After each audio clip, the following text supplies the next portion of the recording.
मित्रों, खुद पर भरोसा रखें, कभी भी अपनी शक्तियों पर संदेह नहीं करना चाहिए।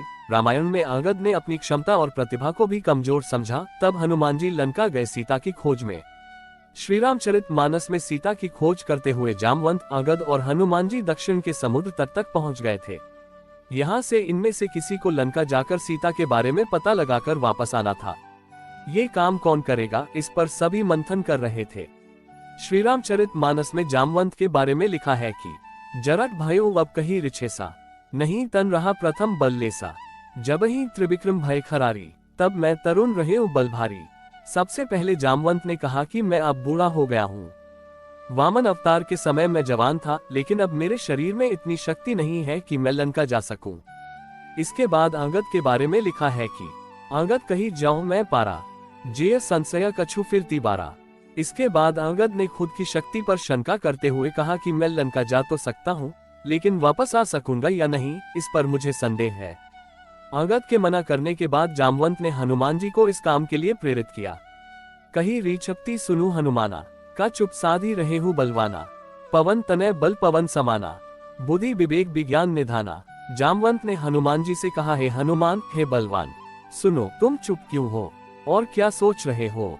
तुम पवन पुत्र हो, बल में पवन के समान हो, तुम बुद्धि विवेक और विज्ञान की खान हो।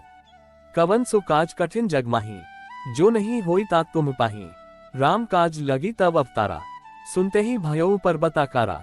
हे तात, इस संसार में ऐसा कौन सा काम है जो तुम नहीं कर सकते हो? राम काज के लिए ही तुम्हारा अवतार हुआ है।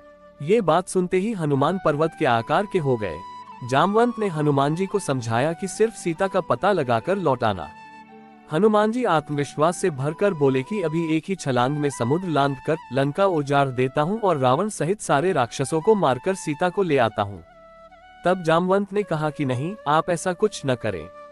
आप सिर्फ सीता माता का पता लगाकर लौट आइए, हमारा यही काम है। फिर प्रभु राम खुद रावण का संहार करेंगे। इसके बाद हनुमान जी समुद्र लांघने के लिए निकल गए। मार्ग में कई तरह की मुसीबतें आई, लेकिन हनुमान जी सबका सामना करते हुए आगे लंका की ओर बढ़े जा रहे थे। सुरसा और सिन्हिका नाम की राक्षसियों ने रास्ता रोका भी, लेकिन उनका आत्मविश्वास कम नहीं हुआ। लंका पहुंचकर उन्होंने सीता का पता लगाया, लंका जलाए और लौट आए।